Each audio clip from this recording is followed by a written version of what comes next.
We gon' run it, hit the field, blast off, watch them all fall. This is AFC North talk. Got me hype, it's about to be a touchdown. Got the Ravens, Steelers, Bengals, and the Browns. Are you listening? It's time to get it hype. Tune in when the season poppin'. Yeah, we going live. Hey, knock 'em out. Ay, first down, going hard. Yes, indeed. AFC North talk. Let's go. Hey, AFC North talk. Welcome to another edition of AFC North Talk. Q's on his way. Before my Browns fans start screaming, Q is on his way. Okay? Anyway, shout out to you, Jared. Shout out to you, Ace. And everybody who joined in the live stream and the people that watched the show afterwards, get those likes, put the comments there. We do appreciate everybody. Thank you, everybody that watches this show. Okay. Let's start with the Bengals. Because I know the Bengals today. Q's not hiding. Q is on his way. I know the Bengals today are. Because look, this is as personal experience, right? Because when we beat Dallas, even it got close at the end. I did. Okay, we got one. We got the first one, right? The Steelers didn't have to deal with that this year, right? But me and Ace this year, after 2 games, we were like, what was happening here, right? And Ace obviously took a 3rd game, but Ace, what I saw from this game, I went back and watched it. I've been saying this for 2 years, and I know you agree with me, that the best version of the Bengals is when they're balanced, when they run the ball. Actually, when they attempt to run the ball. Even if they're not super successful in running it, just the threat, right? When Joe Mixon was there to run. I know when you guys were playing us, I always were like, oh, man, when they start running the ball, now we have to worry about play action, blah, blah, blah.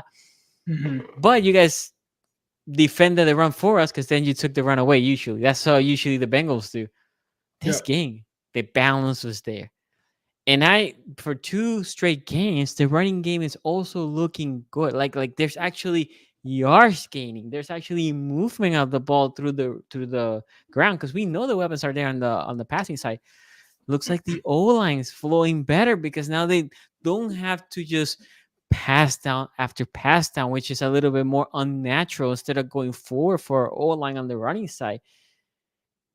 It looks like that is helping this offense flow. Now, we can talk about the defense. The defense, again, had a meh game, but different from the Washington game. You didn't trade it touchdowns for field goals. That offense was clicking and scoring touchdowns. So what do you saw? Do you think that balance will continue moving forward? Yeah, the balance has kind of been there outside of, some of the earlier games. The balance has been there. We saw it in the Commanders game. I think that the offensive line has played good the whole season. The offense outside of game 1, offense hasn't been an issue. The offense EPA-wise, I think Jared's brought it up. Like the Bengals offense has been really good this season. It's been really the defense that's been kind of holding them down.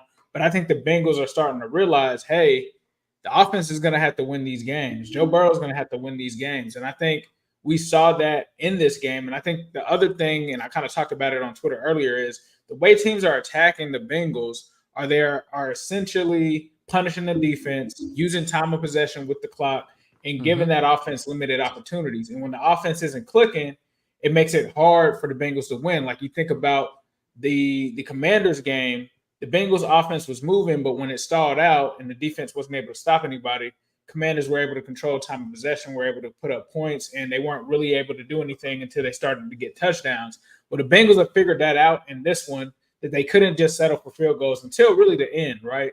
The end of the game is where they settled for field goals. They were able to go out, get some touchdowns there. They've got T. Higgins back. The biggest key, though, I think also in this is we already know teams are going to come out in the cover 2 show, whether that's what they do or what they don't do.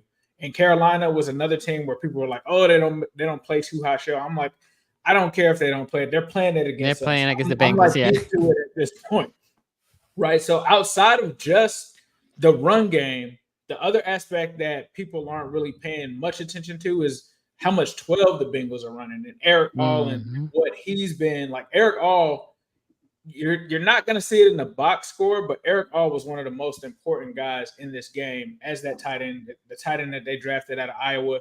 He low-key was tight end 1 this weekend based off of snaps, but they're utilizing him in the run game. So when you're seeing Chase Brown and Zach Moss get some of these runs, they're leaving him either in line or they're even lining him up as a fullback. And then he's also making plays in the passing game. And so the Bengals have also started to utilize this kind of 12 look.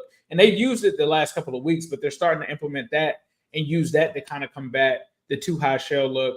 And then you get an explosive play from Jamar Chase, which we've seen now 3 of those in the last couple of games. This one was more explosive, I think, than the other ones because those were just deep shots. Obviously, you're going to get those. This was the first one where it was one of those patented yak Jamar Chase 65-plus yardos that he was able to pull off. So that kind of set the game off. But the defense in this one still struggled, right? Like the defense made a stop on. They got like a big 4th down stop on the goal line. That helped the Bengals out. Then they ended up getting a turnover, which was like a deflection from Andy Dalton that ended up being an interception. And those were really the only plays that they made. They still struggled in this one to stop the run. They still struggled to keep the ball out of the Panthers' hands. But the difference was they were able to cash in on these opportunities that they had. So they're able to use not only Eric All, as I said, Jamar Chase. They used T. Higgins a little bit. But the biggest thing, like you said, Sonny, was the running backs. Chase Brown, I've always felt like was RB1. He's explosive. He's averaging 6 yards per carry right now. He's something that's special for them. And then Zach Moss, even though he didn't have a great yards per carry average, he had a key clutch right before the half, 3rd down touchdown, which it looked like he was about to be down, and then he was able to make the catch and get in there. But they really led this victory with the running backs. That tight end kind of usage, and it sprinkled in a little bit more of Jamar Chase. Yoshi didn't have a big game, but he was able to make a big grab before the half. And so with them giving the Panthers the ball first, making that stop, and then they kind of utilize that 3rd quarter possession as kind of your defensive 3 and out because they just know that the defense isn't strong anymore, and they were able to do some things there. CCB in this game, I think, really struggled from a coverage standpoint. They did throw DJ Turner in there. I think that they got some good things from him. But right now, that Bengals defensive line is beat up. Trey Hendrickson exited this one. It looks like it's just going to be like a little stinger, so he should be back. He actually was back at practice today. But the Bengals are now getting in those reinforcements, but you just couldn't go down to 0-4, right? Like 0-3 was already super tough right there. This would have been like you would have probably been able to say the season's over after this one, right? So they're able to go out there and get a win. They're able to go out and close these guys out. They stay pretty aggressive. And this is, I think, the way that the Bengals are going to have to play. Like, they're going to be a team that's going to give up points, I think, this season. You're just going to have to convert and make those points early on and often and not settle for field goals. And they didn't settle for field goals until the end of the game, so I think that that's what helped them.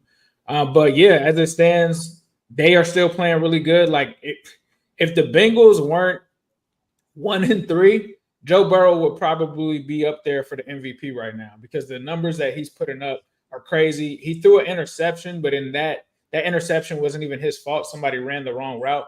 But when you look at the numbers, like Joe Burrow's putting up MVP numbers, the Bengals just aren't winning. So it would be a different conversation, I think, if the Bengals actually were winning. But yeah, the Bengals offense is not the problem. They're one of the top teams in EPA, and they're clearly moving the ball. They were able to use that to get a victory.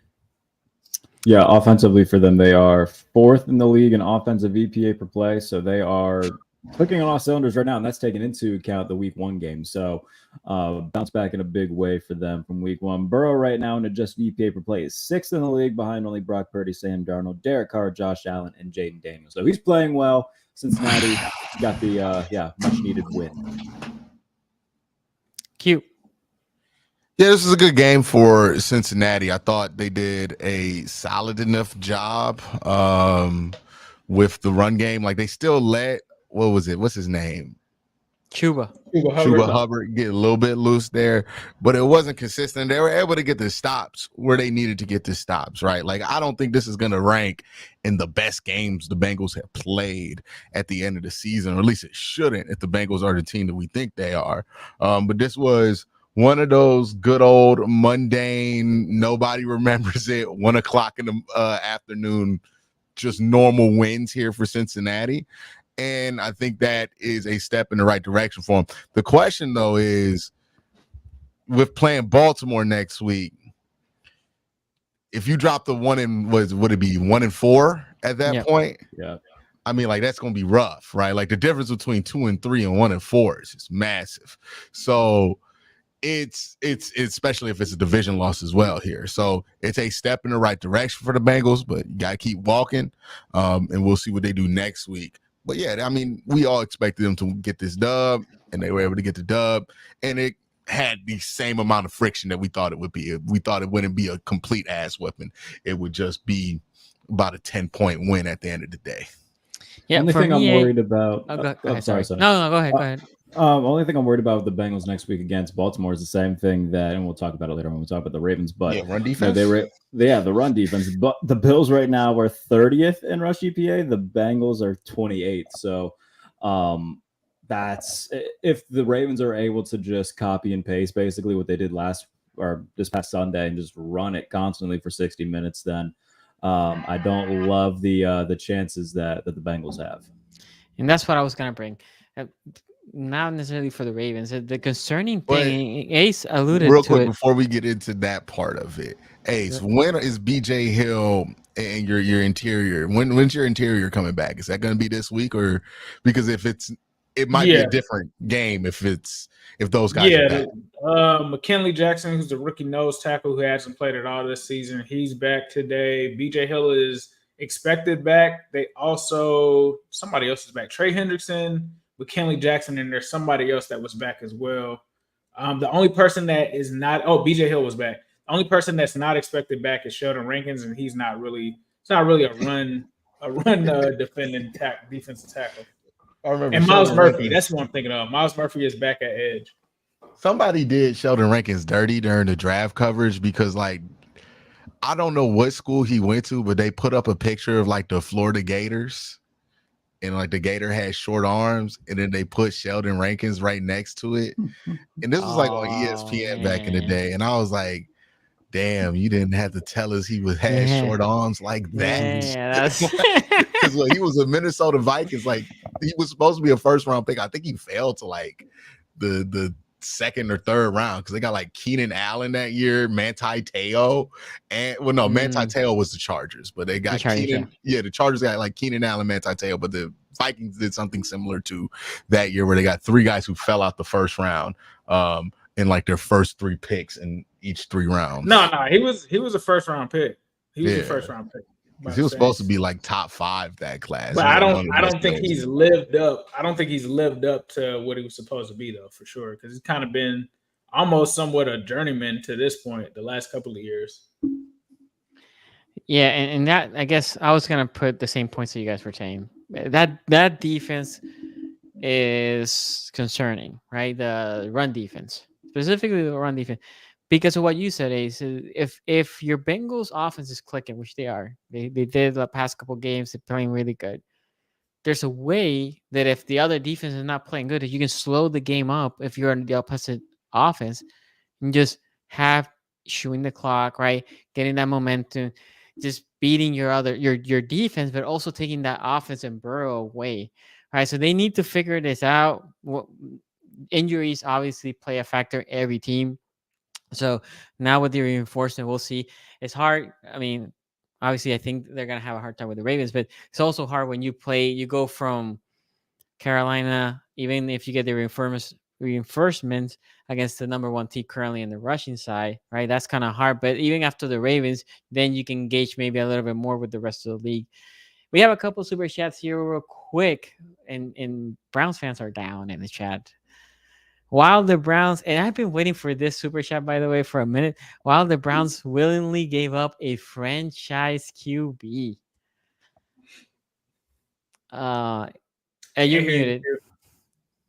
Cue your music. That's exactly what happened. Baker Mayfield got traded to Carolina and just started throwing bombs immediately, right? Like there was nothing wrong with him that he demonstrated for like 3 years that kind of led up to that. It was just pure, oh man, the Browns traded him. He got better. But, revisionist history is going to do what it does. But I'm expecting that super chat for a couple of days. The 188 says a lot of Steelers beating Steelers this week. Jared, I told you we're gonna pump our brakes on Herbert.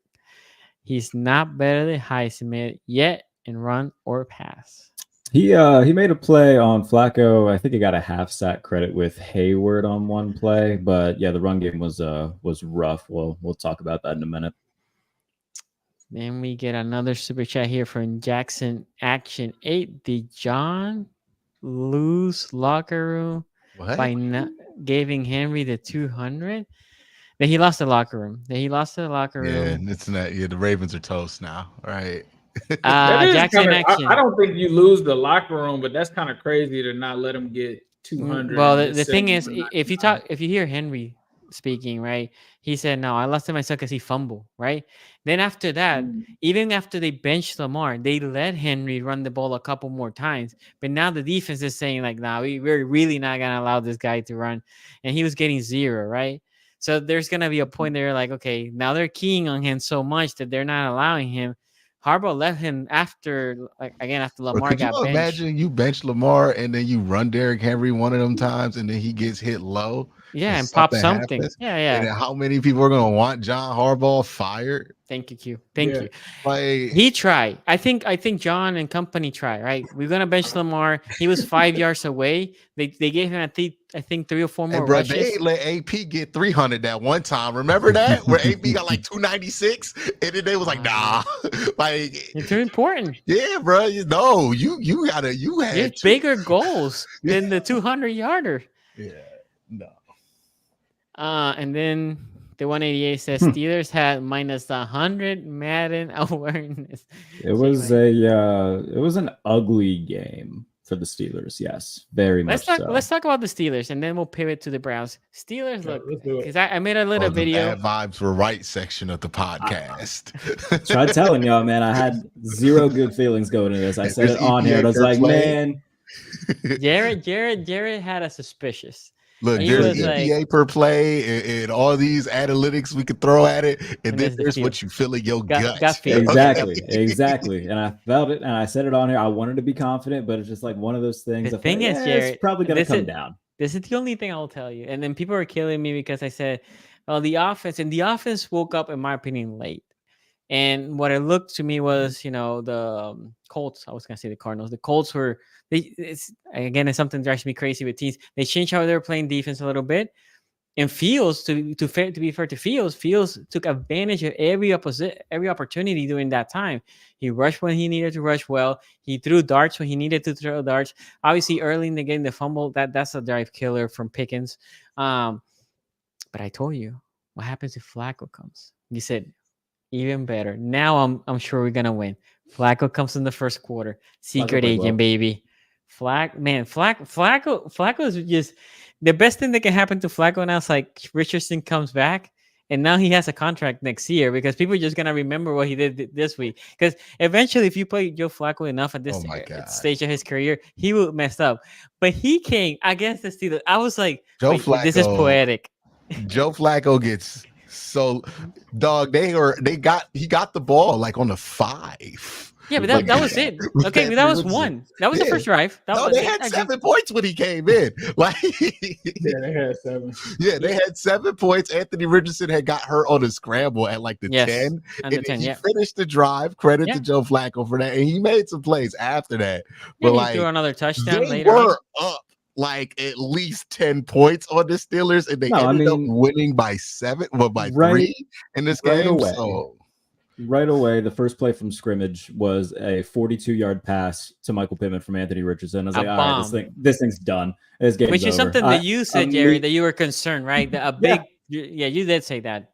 And as soon as that happens, like, game's done. I'm gonna hate watch this for 3 hours. I'm gonna be pissed off for the remainder of my day. Defensively, Deshaun Elliott showed up, and that is it. He's been their best signing of the offseason by far. And four games in, you're allowed to be now worried about Patrick Queen because Patrick Queen played horrible. It felt like Shane Steichen drew a big red X on Patrick Queen and just said, throw it there. Throw it at him. Because they did it a lot all game, right over the middle of the field. On 3rd and 5 or longer, the Colts were 6 of 10 on third down. Doing that. They were horrible on third down. They couldn't get off the field. Even 3rd and longs, like Flacco lit them up. Josh Downs had a few key conversions. Michael Pittman had a really good game. Joey Porter, by the way, probably had his worst game as a pro, which Joey Porter's been terrific since getting drafted, but he'll have 5 catches and a touchdown in coverage on Sunday. So not his best outing. Just overall, just a bad defense performance. Pass rush could not get to Flacco, and when they did, they couldn't finish. Cam Hayward had him in a bear hug. Flack, he gonna get rid of that ball so goddamn quick, man.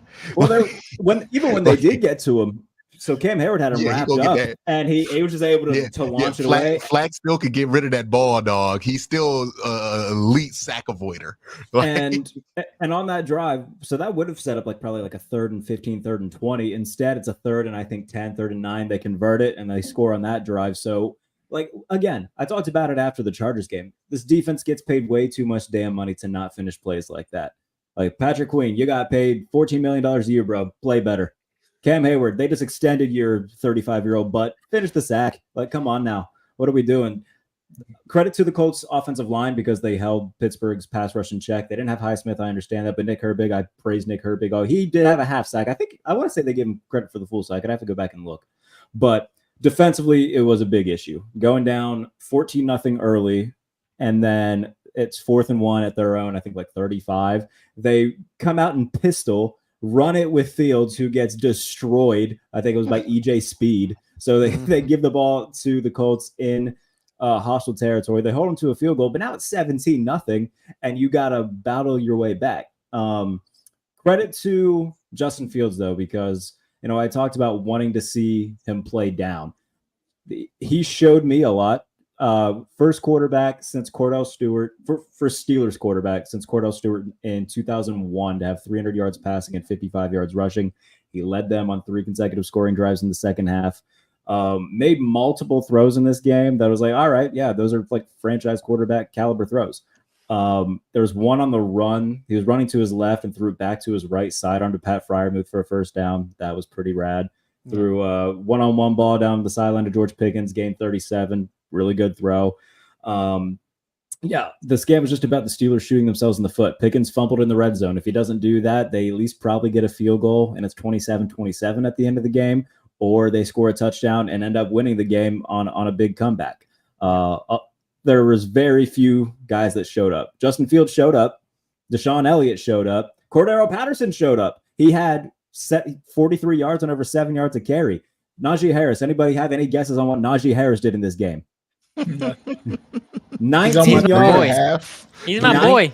19 yards on 13 carries. And then after the game, Najee Harris got pissed off because I think it was Brian Batko asked about Justin Fields and the offense coming back. And then Najee Harris got pissed off at the question. He's like, actually, I think we all came back. Bro, you had 19 yards. He was blocking. Najee Harris's rushing yard stat line look like timetables. It's not good, bro. And I've long been I don't hate Najee Harris, but I don't think he's very good. And the fact that Cordero Patterson at age 33 looks far more explosive than Najee Harris does. Go ahead, Q. Jared, I got to ask you this question. Every time I watch the Steelers and they have another running back in there, I'm like, damn, who's that? Who's that getting yards? Who's that finding the hole and getting 6 yards? Yeah, it's pretty great, isn't it? It's so infuriating. But I love it that they keep using Harris, though. I do love it. Well, they got to. You gotta figure. You see if it can work. Well, now, the issue is that Jalen Warren didn't play in this game. Yeah, Jalen Warren didn't play in this game because he was dealing with an injury. Patterson left an ankle injury, so it was only Najee Harris and then a rookie out of Harvard, Aaron Shamplin, who got called up. They just called up another guy, Jonathan Ward, who played in the UFL, had a really nice season there, so he's going to be on the active roster this week. But yeah, a lot of Steelers fans, told me over the offseason, man, they're dumb for not picking up that 5th-year option. You sure about that? Because they look pretty damn smart right now. 19 yards against a horrible run defense. I understand the Steelers' offensive line's beat up, but when 33-year-old Cordero Patterson has zero issues getting downfield, this is the second straight week he's looked really good, and Najee Harris can't, like, that's a problem, man. So I'm kind of on board if they want to move him at the deadline. If Warren gets healthy and Patterson's healthy, move Najee, get something for him rather than just letting him walk, because there's no point in keeping him around. Isaac Smallow's coming back this week, it looks like. He had a chance to play against Indy, did not, so that's a big boost to their run game. Mason McCormick on the offensive line, I thought played respectable. Dan Moore, who a lot of Steelers fans, myself included, are like, why the hell are we still doing this Dan Moore thing? Like, the offensive line overall isn't as bad as it could be right now, but they did just lose James Daniels for the year. So, like, they just keep getting bit by the injury bug, especially in the offensive line, and it's a pain in the butt. But the story of the game for me, yeah, the defense really didn't show up outside of Deshaun Elliott. Offensively, Justin Fields put the team on his back in the second half, but it just wasn't quite enough, especially at the end of the game where, again, we keep having these issues with center quarterback exchanges. It's really getting old because it stems back from the preseason. Crazy. So, yeah, in shotgun. What's going around this week? It's a pain in the butt, man. So Justin talked about it after the game. He took blame for it. He saw the safeties rotate late, was kind of scanning it. Zach Frazier snaps the ball, hits him in the face mask. They lose 12, and that pretty much ends the game. On a drive where they had a couple plays that they were, looking like they could get downfield and maybe kick a game-tying field goal, and then something like that happened. So, it was a frustrating watch, but after a few days, like, I have a balance of like, all right, I'm annoyed, but also I have confidence because Fields, like I said, I wanted to see what he would look like playing from behind, and he played well, and that's something that I needed to see. So going into Dallas now, where they have a lot of guys injured, playing in prime time, that's a game you got to have against a team that on paper you're better than. So get this win back, get to 4-1, and everything will be all good. Let me add this because if it was my team, I would have critiqued them. And guys know here how hard I am on Harbaugh. What is the point on keeping this timeout on a 4th and long if you're not making that 4th down? What is the time down? Time doesn't do you any good. I was watching this, and then the announcer, forgot who the announcer was. He said like, "Oh no, I agree with keeping the timeout." Like, but why? The main thing in there is converting. Because if you don't convert, that timeout means nothing, right? And I felt like they needed to reassemble a little bit. And look, Jared, and I know you're not in this boat. In Maryland, there's a ton of Steelers fans. All these Steelers fans were so annoyed with Justin Fields, which I don't understand why, because in my opinion, he played well. They didn't like how he didn't throw it away. He took a necessarily sack on that last drive. And they're like, we need to put Russ. We need to put Russ. And I'm like, what? The reason I'm saying this is Maryland Steelers fans. I wanted to know, is this something you're hearing from your side? No, I think the vast majority of people understand that Justin Fields is the guy right now. Okay. And in terms of the timeout thing, like, I can understand where Tomlin was coming from, actually. He talks about it in the post game where he's like, we didn't want to give them an opportunity to like regroup. We kind of just wanted to keep the tempo. But at the same time, man, like, 40 seconds left. I get where he's coming from, because if you get in field goal range, you have the timeout in the back pocket. You don't have to scramble, spike the ball, or, try to get the field goal unit rushed onto the field. So I kind of get it in that sense. But I can also see where the criticism's coming from. I think most Steelers fans are happy with the play of Justin Fields. I think that a lot of outsiders look at it and say, okay, well, this doesn't look too much different from last year. It looks so much different from last year. So much different. I think if you put Russ, it wouldn't look different from last year. But with Fields, I think it does. Yeah, I mean, he gives you that extra ability with his leg. And we hadn't really seen too much of that before this week, but they leaned into it, especially in the red zone. So I think most Steelers fans would say, okay, yeah, keep rolling with Justin Fields. And they're going to this week. I agree. Planning to start against Dallas. So I think that's the direction they'll go. For sure. I don't even think it should be even a question. But Ace, what do you think? Look, man, I don't think that the Steelers, based off of how this game started, should have been in this game. I was impressed by the Steelers. Like, I'm not sitting here taking like a moral victory, but Justin Fields is the quarterback, bro. The Steelers have found a quarterback. Like, when I walk away from this game, because it's funny because I said going into this, I was going to bench Anthony Richardson, right? I don't know how, but I ended up starting Justin Fields, right? And Justin Fields has a lot of potential. You've seen it in Chicago. It's just kind of been a question of, is he really that bad, or is it kind of a product of what he's been around? And I think at first I couldn't really answer that question. And I thought that he had an okay game the week before this one, but it wasn't like, oh my God, Justin Fields is going to be this force in the North. That last game, the way Justin Fields was playing, the way that he came back in that game, the way that they were cooking, the way that they almost still had an opportunity to win that game, Justin Fields balled out. I don't think, like, I'm sitting here at myself and I'm like, damn, they're not going to play Russ anymore. Like, RIP Russ, it's not happening. I wanted the Russ thing to happen so that could implode and they would fall flat on their faces. But that kid found his way through this offense. And then you saw George Pickens start to come back and arise as the weapon that he is. And you're starting to see these things develop around them. And you're looking at it like, hold on, did the Pittsburgh Steelers offense just score 24 points after struggling to score like 17 forever? Like, we made jokes, oh, they got 18 this week. They jumped out of this one with 24, and they probably could have hung up 30 on them. And this is a team that already was pretty strong defensively. Now, defensively, they didn't hold up their end of the bargain, but it was impressive to me that the offense was able to come back. The only thing it showed to me from a negative perspective of Justin Fields is he wasn't able to come back and close it out.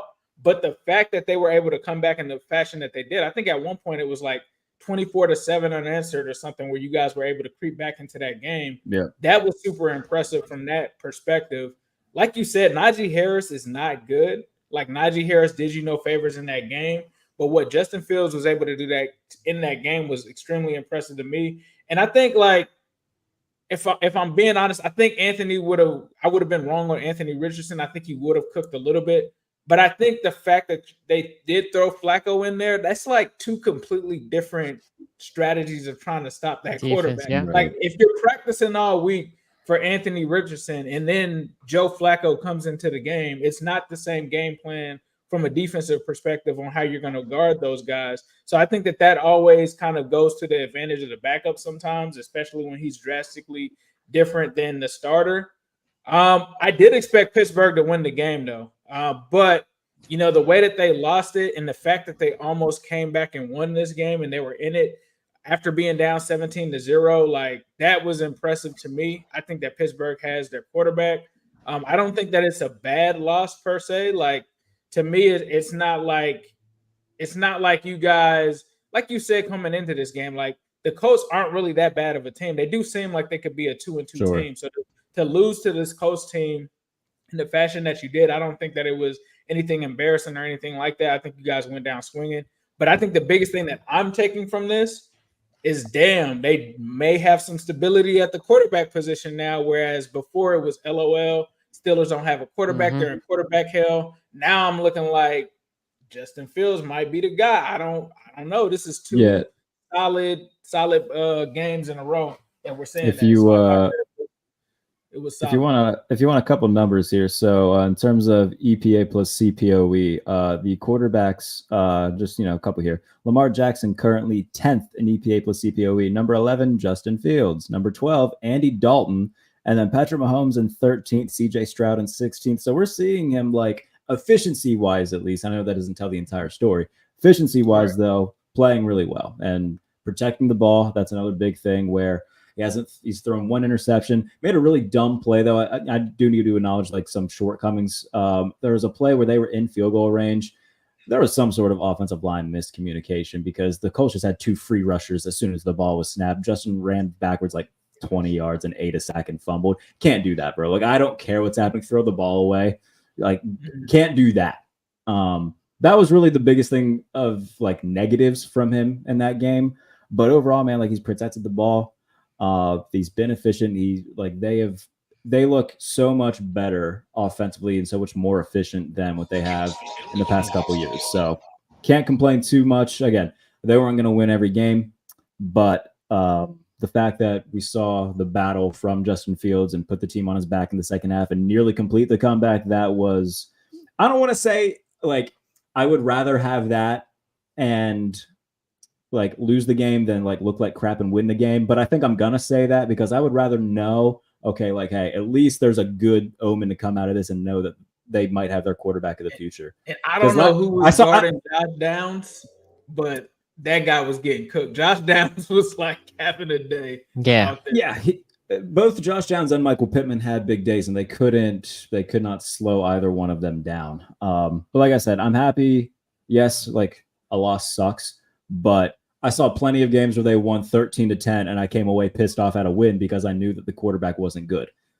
Even in a loss, I can at least say, all right, I know that the quarterback is good enough where they can win games with him, and that's a positive. So hopefully come out next week 4-1 after beating Dallas. That's the hope now. Cute. Yeah, I guess I'm going to have to be the grump here. I don't come out of this game super encouraged for Pittsburgh, or at least more encouraged than I was maybe a couple of weeks ago for them.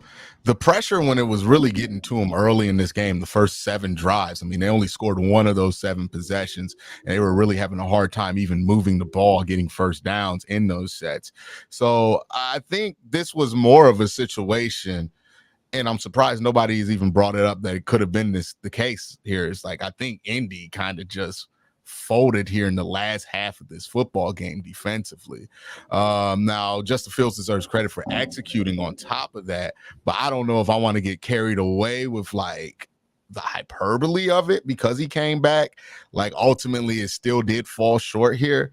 I'm still in wait and see mode with Pittsburgh. I don't think we know who this team is quite yet. Like, I think there's a lot of smoke there. Maybe it's fire, but I really need to see more out of Pittsburgh before I feel comfortable with where they're at.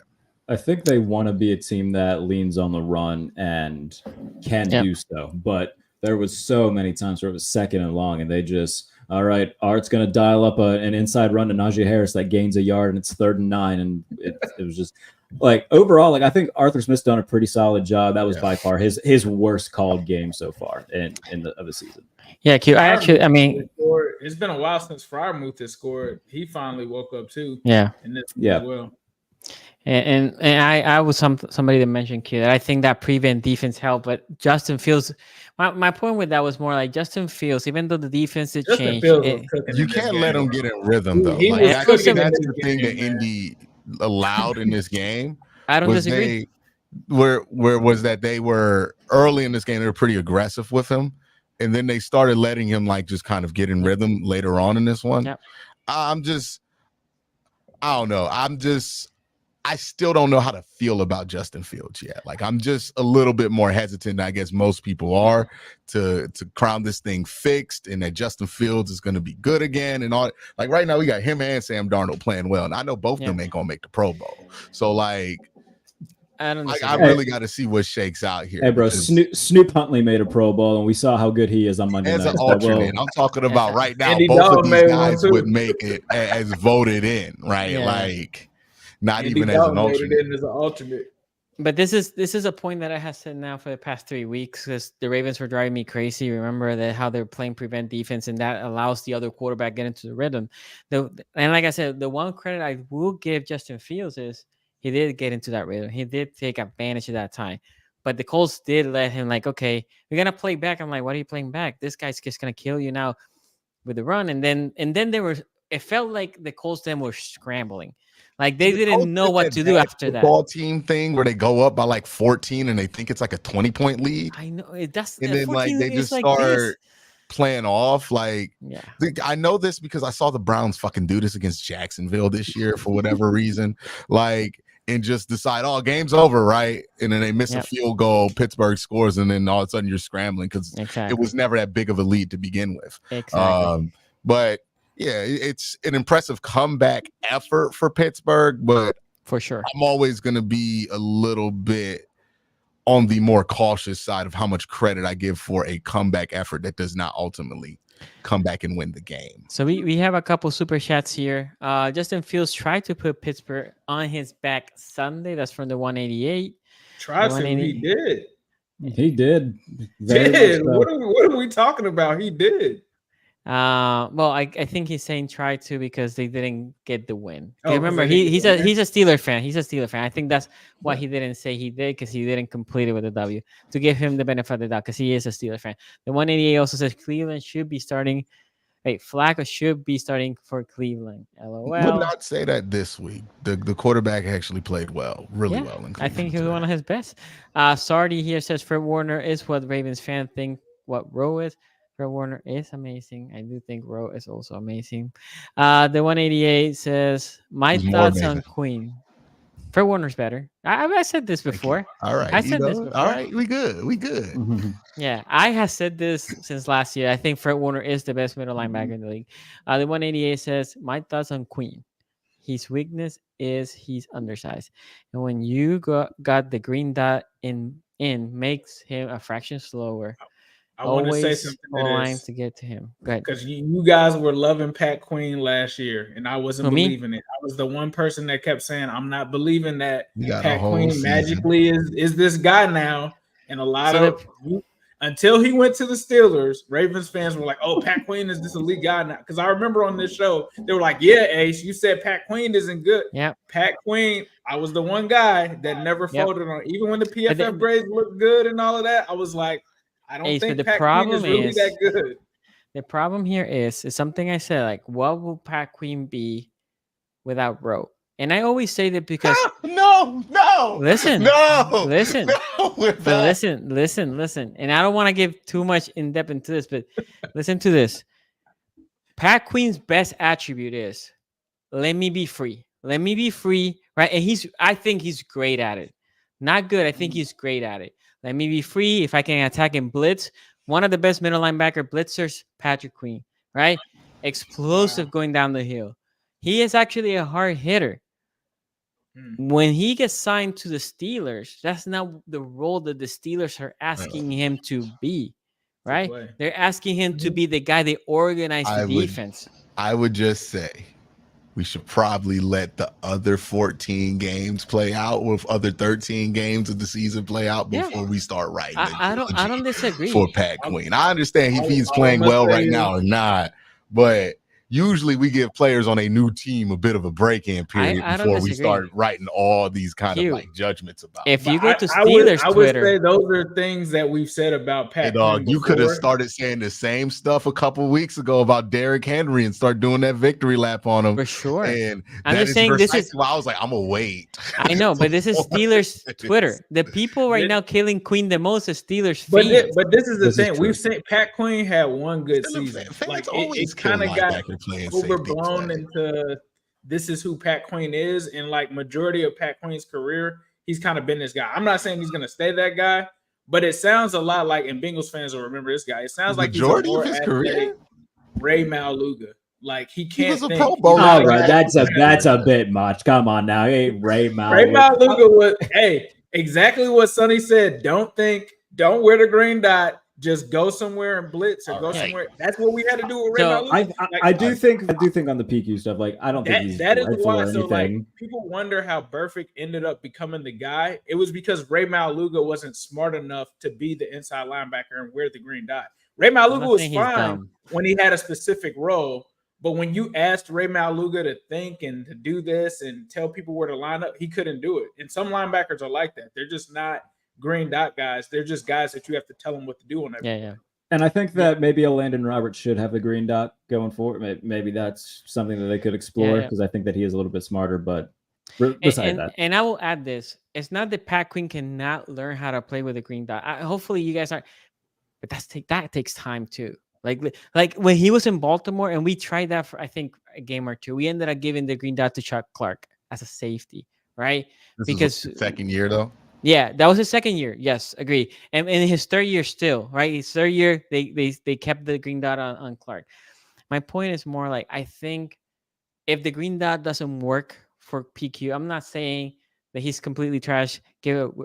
Again, this is Steelers fans saying that they need to get rid of. I think if he doesn't work with a green dot, he's still gonna be a good football player. You just need to shift his his role, what you are asking him to do, and put him in a better situation. That's all I'm saying. Again, the Steelers fan, don't kill me. See, I heard it for so many Steelers fans on Twitter. Pat Quinn is toes. why we signed Pat Queen and blah blah blah. I mean, Jerry, did you saw that in your timeline too? Yeah, there was plenty of people that I saw one. I can't remember who it was, but it was like, man, Ravens fans are right. Patrick Queen is ass. I'm like, all right. It was one bad game. Like let's relax. Awfully little evidence here. Like you could cut up one game of any player. Like I if I wanted to, I could cut up Roquan for one game and be like, yeah, he's actually one of the worst linebackers in the like. You could do that for any player here. Like there's games where you could cut up Myles Garrett and be like, he's actually not effective. Like it's just let's let this play out here before it's a little bit early for victory lap. I think he's gonna be fine. He'll be fine. And I agree with you. Nonetheless, take my DM victory lap. We can get to that Ravens game because I'm taking that lap. I'm taking okay, that so one. The 188 here says on Najee, since the day he's been drafted, defenses had key on him, and the Pittsburgh O-line has not been consistent enough. He's a flutter that needs. Listen, bro. Let me respectfully say. Let me respectfully say. Like, you don't think that like defense is key in on Christian McCaffrey? He's just good and is able to overcome that. Like, you don't think that defense is key in on Jonathan Taylor, Nick Chubb, like the actually like good elite running backs of the league? No, they do. It's just those running backs have explosiveness and are able to play the running back position at a high level. I don't think Najee Harris is a horrible running back. Respectfully, I don't think anybody's keying in on Najee. That's another thing. I think Najee Harris is like the Dasani Water of running backs. He's fine. He is an average running back. He's not even drinking Dasani if Tab is available. I agree. It's not a step up or anything. He's fine. Like he is the plain Cheerios of running backs. He's fine. He the government cheese of running backs. Like he's the great value, like purified water of running backs. You'll drink it. You'll take it. You know what he is? Come on now. He's a Burger King. That's what he is. You ain't ever excited to go to Burger King. But you know what? Yeah, they got nuggets 10 for 5. No. I'm going to stop you right there. Q, the original chicken sandwich is one of the best sandwiches in fast food, so I'm going to need you to stop crapping on Burger King. It's one of the best sandwiches in fast food if you don't live near a Chick-fil-A or a Popeyes. Chick-fil-A rules. Chick-fil-A does rule. Like it is only that if you will have. Don't get disrespectful. That's why I said with Najee. Like, look, Najee's pretty good if you don't got any other options, right? Because he's not bad.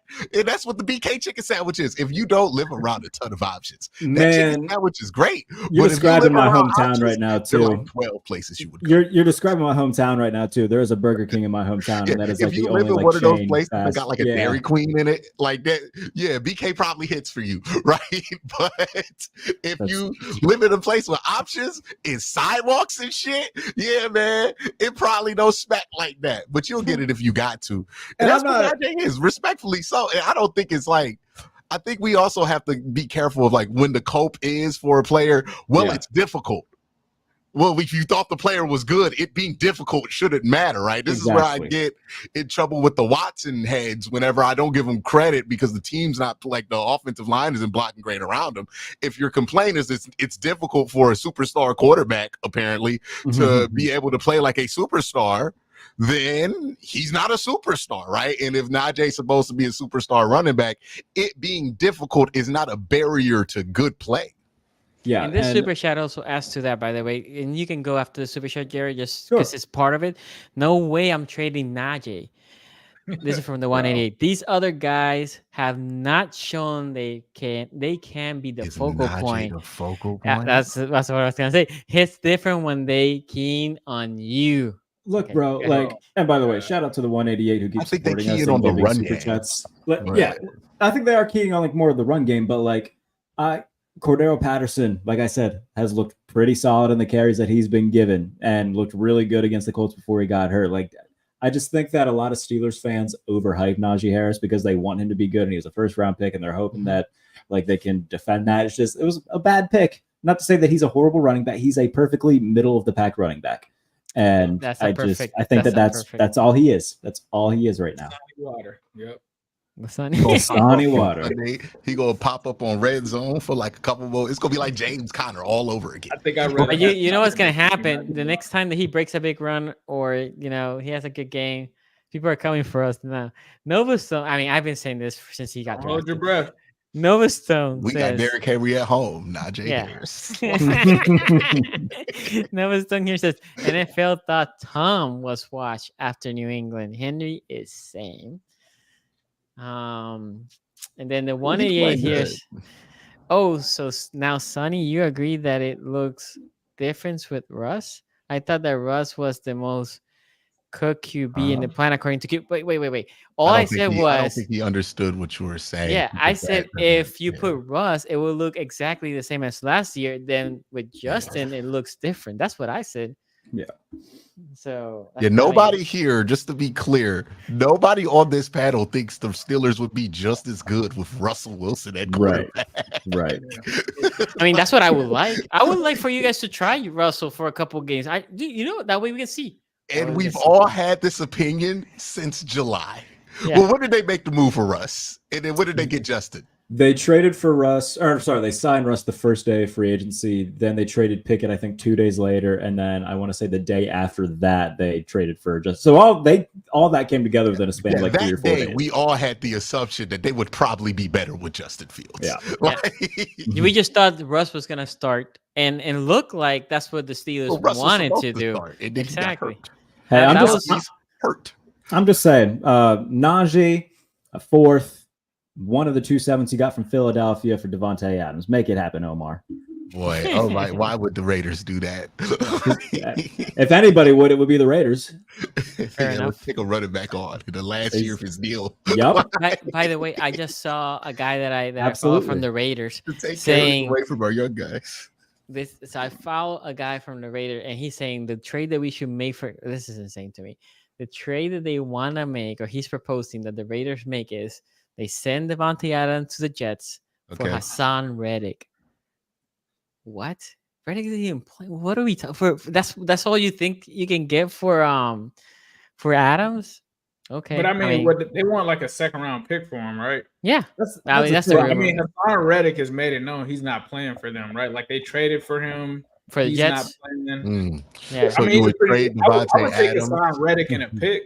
I think I would take Hassan Reddick in a pick. I mean, a premium pass rusher. Hassan Reddick in a new contract. Yeah, I was gonna say you got to pay him. Trying to That's get the younger? biggest thing right now. Because that's why he's not playing for the Jets, because the Jets said we're not giving you a new contract. I mean, who are the Raiders playing outside of Max Crosby? They can't be paying anybody. Christian Wilkins. They got some money. Christian Wilkins, they paid last year.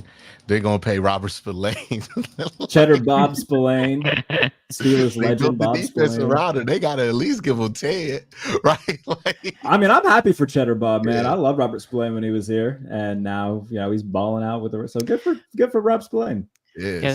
So we have a couple more super chats before we move to Cleveland. It says the Colts were not in prevent in the second half. Not in the second half. I was talking more in the final quarter. Yeah, I don't, bro. They was playing against them. Like George Pickens was making some nice catches. We're not saying they were in like cover for the whole second half of the game. We're saying the mentality was like completely different. Me and Q talked about this about 2 weeks ago when the Ravens in Dallas, I guess the week right there, I said like prevent, meaning like they changed the game plan as not being as aggressive, right? They mute their aggressiveness in the second, like when they get a lead, to make sure that they can keep a lead, right? It's like playing to keep a lead, not necessarily technically being in like a 3-3, like super high, like fucking prevent or something. Okay, so the 188 also saying in the Steelers office since 2021 that defenses don't key in on Najee. All right, man. You can have it, dog. If you think they listen, man. Like shout out to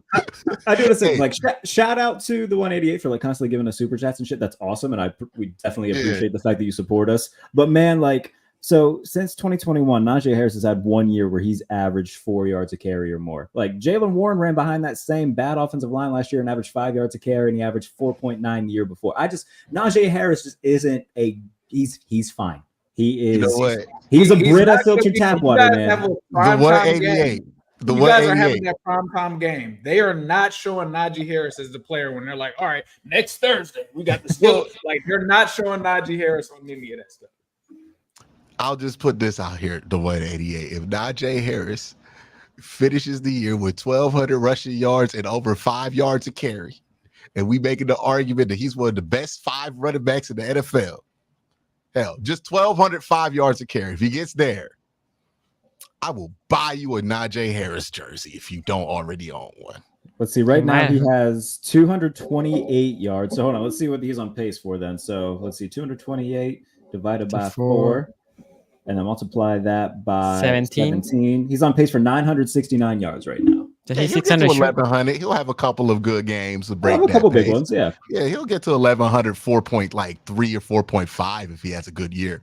But, he ain't going to get to 12. I think when he hits the market next year, he's going to look at the contract like Ramondre Stevenson and be like, all right, I want at least what he got. And I think a lot of teams are going to be like, no. We're good. Chica. Hey, welcome to second running back for $4 million. So Chica Obidi says Ashton Jeanty to Pittsburgh confirmed. That's the Boise State Boise. Right? Boise State guy. Yeah, I've heard a lot about him. Ray Rag here says, you literally just described my city, and Q knows exactly what I'm talking about since he's driven through it when he was at YSU. It's got BK, Jib Jat hot dog shop, and a non-brazier DQ. I'm assuming that's it. Like one of them DQs that don't even sell food. Oh man, is that a thing? Yeah, look, YSU is right there on the border of Appalachia. So I know what that looks like, dog, and I know who goes to Burger King. Okay? Oh man. Okay, so and then here Ben Tichu. Hopefully I didn't botch your last name. Don't worry, y'all. Najee will look like a superstar when he faces It'd the be hilarious Bengals if Najee still had 4.2, and then it was Jalen Warren that went on. Usually how it goes. No, Jalen Warren has been the home run hitter for that team. Yeah, definitely. We have said it here also. If you follow the podcast for years, we think Warren should be getting more of the carries. He absolutely But should. We are happy that he's not. Every time Warren touched that ball against the Browns last year, I'd be like, I was just holding tight. I'm like, this is the only chance they got. Him and George Pickens to move the ball. It sucks that he's injured right now. I don't know if he's going to play Sunday. It doesn't look like he practiced today or he was limited today. I have to look at the full injury report, but he might not play Sunday again. So he's dealing with an injury. It's a pain in the butt because he's very good. And he's the best running back on their team right now. Okay, let's move on to the Browns. But they don't key in on him, Jared. So, we don't know how he actually is. The Browns Q. Similar to Twitter on PQ, Steelers Twitter on PQ being out. Browns fans were like depressed Brown fan, man.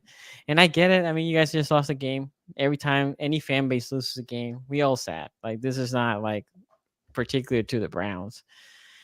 They were talking about Watson. I watched the game, right? I watched not live. I went back and watched the game. And how I was looking at Twitter, I'm like, man, he had a QBR sub 10 again, which I haven't checked what the QBR was for him. But so I'm watching this game. But I don't think that was a good measurement of, because we'll talk about it later. But the only thing I was going to say, as I'm watching this game, I'm like, okay, he wasn't great. And I know we basically rescale the expectations for Deshaun Watson, just so with that caveat that my expectations are not the same as when he got traded to Cleveland. This wasn't the game that he's like, oh my God, this dude is completely trash. He was okay. The O-line obviously is not healthy. It was as I'm watching this game, it felt like a weird game. As you guys said it perfectly, right? You guys said this is gonna be a weird game. One of you guys said this is gonna be a defensive touchdown. Check, it happened. It was weird. We're watching this game. Didn't expect it to be us. But... yeah, but it was the Browns. But Q, what do you take after this game? Because it was weird. I'm watching this game. I'm like, I don't even know what to think of this Browns team right now after watching this game. Yeah, I'm right there with you. I have no idea what to take away from this game. Like part of me is like, it's the West Coast thing, right? Like, it's coming at a really unfortunate time, but West Coast games just end up being a little funky. Like, sometimes you do get a unit that plays badly in this, and I think the Browns defense played really badly. But looking at the film when I reviewed this game, look, the Browns need to get somebody out there other than Quentin Jefferson on rundowns. He is awful.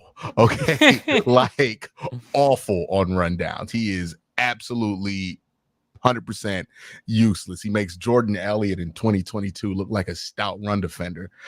So they need to switch out some of the personnel there when it comes to who's going to be in on what downs. I think we need to consider giving Sam Kamara more time, maybe even Isaiah McGuire, because also, unfortunately, they're running right at Za'Darius, and Za'Darius can't do nothing about it right now. Like, he's not a factor in the run defense for this team. And, Isaiah McGuire, the short time he's been in, has been a factor for this team as a run defender. So there's something there defensively. I think also the missed tackles, something's up with Martin Emerson, man. Like, he is so bad this year compared to how he's ever been. And I have to imagine there's some injury he's not telling the team that he has, because he's so slow to react in some of these situations. Like, he can't manage a 7-yard cushion right now to save his life. And like, he used to eat off that cushion. So I don't know what's going on with him there. Like, either it's a coaching point that's going wrong and they need to adjust it, or something, but there's something off there with Martin Emerson. The tackling was bad in this one. I think the Browns defense, though, like, they'll figure out these problems eventually, right? Like, I don't see anything here where I'm like, they're never going to be able to figure it out. They're just going to get cooked all year. Offensively, after watching the film on this, I would say this. It's hard to be encouraged because Watson has dropped so many mixed signals in his time here in Cleveland. And so many of those signals have been the negative direction here, especially this season. So I don't want to get carried away with one performance. But if he would have dropped this performance in like 2022, I would have been super excited, right? Like, if I hadn't sat through the Dallas game, the Pittsburgh game last year, the New York game last week, where he was just abysmal, I would be super excited. I mean, this was the best game he's played since 2020, according to Pro Football Focus, right? There's three big time throws here. Remember, last week I made a big deal out of what he was doing after 2.5 seconds. He was awful. One of the worst quarterbacks holding the ball for 2.5 seconds or longer. This week, he was the third highest graded quarterback when holding the ball for 2.5 seconds in the NFL this week. Like, he was pretty spectacular in it. And you could see why he was much better at doing it, because he wasn't behind the line of scrimmage, holding the ball, rotating right, patting, trying to see if he could throw the ball downfield. He was much more decisive. He committed to running every time he felt like his clock was out. And instead of trying to throw it all the time, he just committed to running. If the linebacker came down, he saw it, threw it to the guy who was open in the flat. Pressure to sack rate in this game, right? Much better for Deshaun. It's been hovering in the 30s all season. It was at 18.8.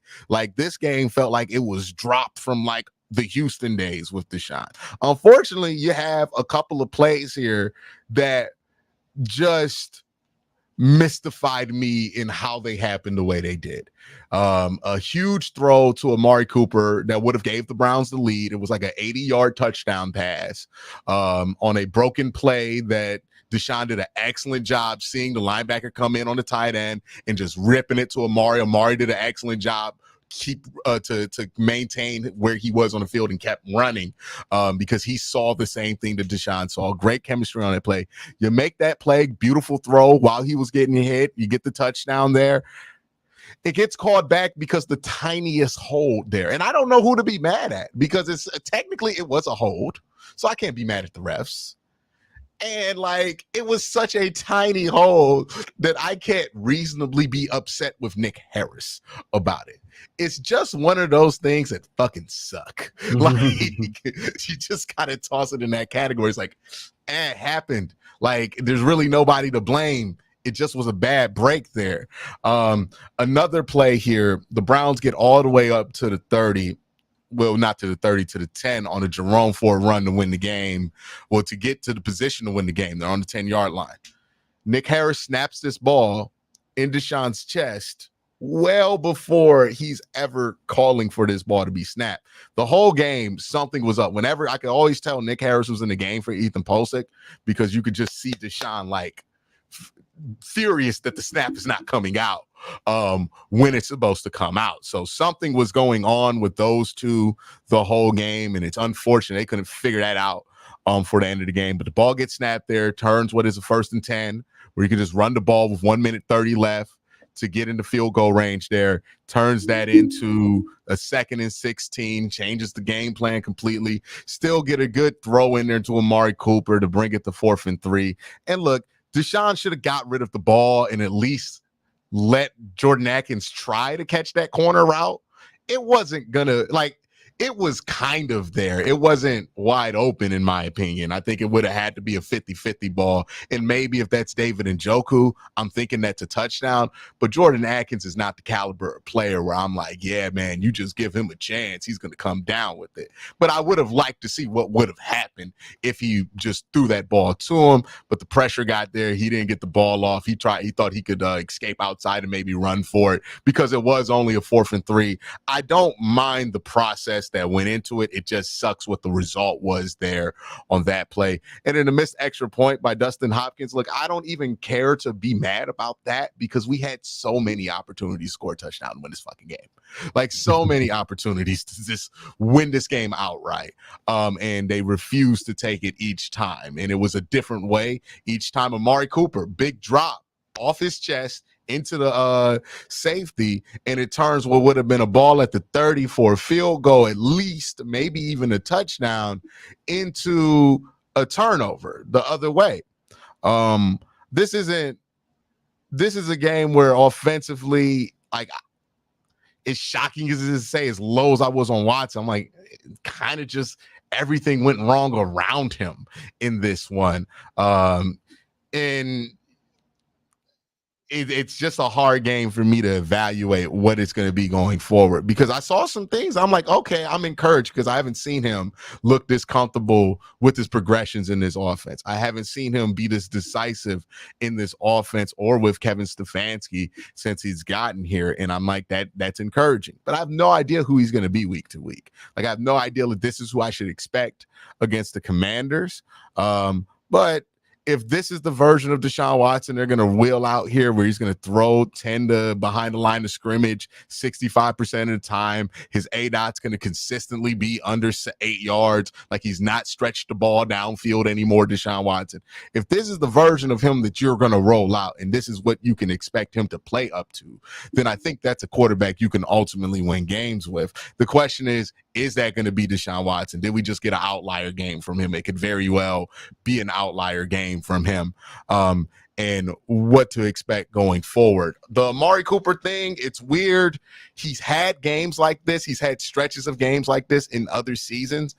It's happening at the beginning of the season, so I don't know what to make of that. Like, is it just he's having this stretch of games that he usually has, where he has a high drop percentage for whatever reason at the beginning of the season instead of at the middle part of the season? Or is this indicative of where he's at? It's clearly a rough patch going on there with Amari Cooper, but the Browns have to figure that out internally, what's going on and how to alleviate some of that frustration that's there with Coop. They keep going away from the run game. I didn't blame them in this one. They could do nothing with Christian Wilkins, and they have like one starting offensive lineman left. Yeah, it was a game the Browns should have won. It would have been sweet if we could have like snuck out of here and won this game, and I think I would be a lot more excited. But I don't walk away from this game as doom and gloom as I think other Browns fans were, and maybe that's just me. But I do feel pretty good going into next week with this team. And I don't think it's like logical. I just feel good about it for whatever reason. So we'll see. What are your thoughts, Jared? Yeah, like and you brought up the negated long touchdown pass. That kind of just felt like the Browns game and kind of their season in a nutshell. Like anytime something good would happen, something would kind of cancel it out, negate it and whatnot. I don't know what that was going on in terms of the communication and whatnot. It seemed that there was a lot of infighting. Jameis Winston had to play peacekeeper on the sideline. No, dude, DeJuan not getting off his fucking breaks, man. Like, this has happened so much, Jared, with DeJuan Jones. And I was wondering who's going to break and yell at him in a game about this, because I call it the sit and reach. Like, it's been around so long with him that it has a nickname. And basically, DeJuan does this thing where instead of kicking like a normal tackle, to get to his death, what DeJuan does is, because he's long and he thinks he can get away with it like it's college, he just sits and reaches. And then it just keeps happening, and like nobody is saying anything about it. I don't think he should have screamed at him in the middle of the field about it. Right. But dog, at some point, you gotta kick slide. Like, I think what he said there was get your ass back. I was like, yeah, bro, it's been coming. Yeah. And you brought it up. I was just about to say, I wonder if it's just because he's such a massive human being that he was able to get away with that before, where he still thinks he can. Half-asses sometimes. Like, now the promising thing for Cleveland, Nick Chubb back at practice. That's good to see, right? It's good to see. So hopefully he's back and better than ever sooner than later. But yeah, the Browns they have who this weekend? They play Washington. Yep. I mean, hey, bro, that's very quick potential to be 1-4. I don't know if Washington is like, okay, Washington's just this good, or is this, just a hot streak? We'll see.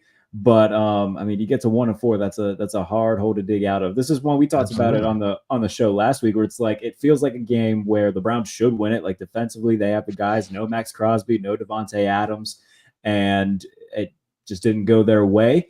Had a chance at the end, and Watson got sacked on the last play for the Browns, and that sealed it. So I don't know, man. Like, I think that this is just kind of who the Browns are offensively.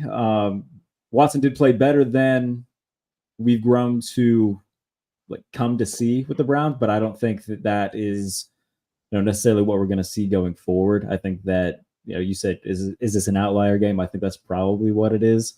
But we'll find out quickly. I mean, if he plays well against the Commanders, which that's a defense that you can play well against, then it's reason for optimism. But if they struggle against Washington, man, I don't know. I asked it on Friday. I was like, are we eventually going to see Kevin Stefanski just be like, look, man, I'm not playing him anymore. You can, that's on you, Jim Haslam, but I'm going to put in Jay.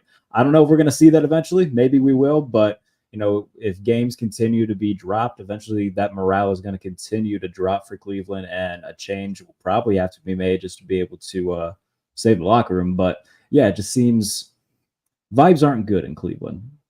Yeah, it doesn't seem like they are good, because we've got questionable losses from this team. I mean, this team has talent, so you can't look at it and say, like, on paper there's a talent issue. Maybe you might be able to say, hey, the offensive line is banged up, so there's some issues there, but you can't quite put your finger on this. For them to lose to a Raiders team with literally their best players out, you're talking about Max Crosby, so you're not really having to worry too much from a defensive line standpoint outside of Christian Wilkins. And then you're talking about Devontae Adams not there on offense. You can clearly key in on a guy like Brock Bowers. To still lose this game, to me, that says possibly more so about something with the coaching or the locker room or something going on. And like you guys talked about, the Jameis thing, seeing Jameis get in there, I don't know what is going I don't know. That was I saw that live. I was like, what the hell is happening? What is going on in Cleveland? Like, that happens on every sideline in every game. Oh, no.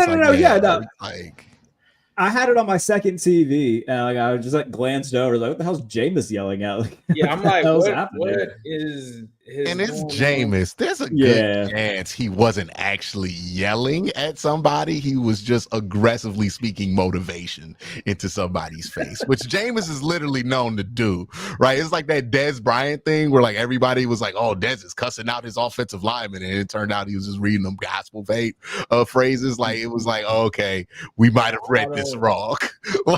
I just think the timing that it was when the Raiders were going up. I think that they were me personally. I think that they were like, this is the Raiders. Like, we need to tighten up. Like, whatever is going on, we need to do it. And they just didn't have answers for it. And I mean, if we're saying that this is a good game for Deshaun Watson, we're talking about 176 passing yards, good completion percentage. A touchdown, an interception that wasn't his fault. So I am aware of that. But if that's the standard now for Deshaun Watson, it's not about the box score though, and not being able. I mean, we could talk about the last walk through it. we could talk about the last drive. This is a guy you paid $200 million and not be able to come back in a game against the Raiders. Like we could talk about more than just the box score. If Yeah, that's what we want to talk sure. about. But like everybody who's looked at the film was like, this has probably been his best game as a Brown. And it was like, it was not just me saying it because I'm like trying to look for positive things here. Like this game was graded well by Pro Football Focus. It was ranked well. Like That's fine. ESPN is giving it a QBR. If there's not a holding call, then what are you saying about that stat line? Because you're adding 80 yards in a ESPN is touchdown giving this a to it. QBR of a 36.4. Yeah, and if Right, he like has the that Jacksonville touchdown, what Jaguars does that game do to was the QBR, Ace? That's what we're saying. You said what? That's what I'm saying. If he has that touchdown, what does that do to the QBR? Like the box score, I think in this one was misleading to how he played in that game. Like I don't sit I'm here not and think saying it's he played appropriate to bad. blame him. I'm not saying the Watson played bad, but I don't think that he played good. I wouldn't say like this was a good game for him in terms of like his career with the Browns. I wouldn't say that that's the best game that he's played as a Brown. I'm not saying that it's awful, but I'm not saying that it's good. It might be just because like there hasn't been too many like great examples of games that he's had in Cleveland. I think the game against the Ravens game that you guys talked about where he Ravens, came back roaring against the Ravens, like that looked completely different than this game to me. I disagree with that. I mean, I fully disagree with that analysis of it. Now, I'm also not going to sit here and pretend I watched this game back on the All 22 because I have not. So Q obviously has. Maybe I'll have to do that just to see I a little didn't bit watch more it on All myself. 22. I watched the condensed version of the game. I thought Watson made some good throws. I don't think that he was the reason that they necessarily lost the game. I just wouldn't say that was a top performance by Watson. That's all I would say. But I think the issues are more than Deshaun Watson at this point. I think most people would probably say, oh, it's Watson, this and that. I just don't know what the Browns are as a team right now. Like the defense, like if they don't get that defensive touchdown that they got in this game, that offense has put up how many points? Like I don't understand what's going on. It seems like the only person on offense that can get some things going is the wide receiver that they traded for in the offseason that everybody wrote off. Jared Jeudy. Jared Judy's the only guy that's doing something for that offense. I don't know if it's because Njoku hasn't played or what. Amari Cooper is done. I don't know. I don't know what happened with Cooper. Trade rumors from the offseason or what, but Amari Cooper does not like. He's the reason that the interception happened. Like, I don't know what the Browns are right now as a team. The only person that you can always depend on is Myles Garrett. If it's not him, I don't know who you can depend on this team right now. Q, do you think Amari Cooper back. gets traded? Huh? Do you think Amari Cooper gets traded? Nah, because if they trade him, if he walks in free agency, the Browns get $15 million in cap space for the next year. If you trade him, you don't get that. So the trade would have to be worth losing that $15 million for. I just don't see there being somebody who's going to value Amari Cooper enough for the compensation to be for what it needs to be for the Browns to want to part ways with that. And also would be renting Amari Cooper. If you trade him now, that's the most games you can get, but now would probably be the least valuable he's been in a while. So the longer this goes on, if he plays better down the stretch, which I think he will play better down the stretch, the less and less compensation you're going to get because you're getting somebody for now, a game where you have a week where you probably got to acclimate him. He's not really going to play, maybe even 2 weeks. And then you add that on top of whenever you actually make the deal for him. So, I mean, if I were a team, the most I'm really throwing is a conditional fourth, maybe, right? Like, and that's, I think, high. Like, I think you're probably living in conditional fifth round land. And I don't think it's worth it for the Browns to lose the benefit of just allowing him to walk versus just getting a fifth round pick in a trade just to make sure you don't lose him for something. I think it just would be better to just play it out with them. Yeah, that's valid. Okay. Are we going to move to the Ravens now? You didn't get your thoughts yet, Sonny. Oh, so I said this when I threw at the cube. I didn't know what this team is. Amari Cooper is one of the guys that he's something off right now with him. Yeah. And I'm gonna key on Amari Cooper, but the reality is that vibe that he's giving you is the vibe of the team. Mm-hmm. And then the problem that I see from there is they need to figure out whoever this is, Stefanski needs to do it, but what Stefanski, a player, needs to also do. rile the troops and figure what's happening. Why are we not? What, like I said, I'm watching this game and I cannot pinpoint. Like, I can tell you problems with the Ravens, Bengals, Steelers. I can tell you problems with the Browns too, but it's something more. There's like an underlying problem that I cannot figure it out with this team. Now, Nick Chubb will help, because if Nick Chubb is running well, first of all, that helps your O line and takes some of the pressure out of Deshaun Watson. So There's like obviously an that's energy big. thing, right? Yeah, it's Where the they don't energy. for the Browns defense, it didn't feel like they came alive until after they got that fumble recovery. Yep. And then all of a sudden they started looking like the Browns defense again, right? Like there is something like funky going on with the dynamic of whatever is going on with this team. Exactly. And they really desperately need to figure it out this week, because look, the Commanders do all the stuff you struggle to stop this week. Yes, and that's my point. Stefanski needs to call whatever his player leadership is, whoever this guy, Miles Garrett, or else whoever this other person could be, right? And they need to rile the troops, because obviously there's, like I said, there's something there. There's a bad taste, and Amari Cooper, and again, I'm keen on him because he might be the one that you can see it very easily.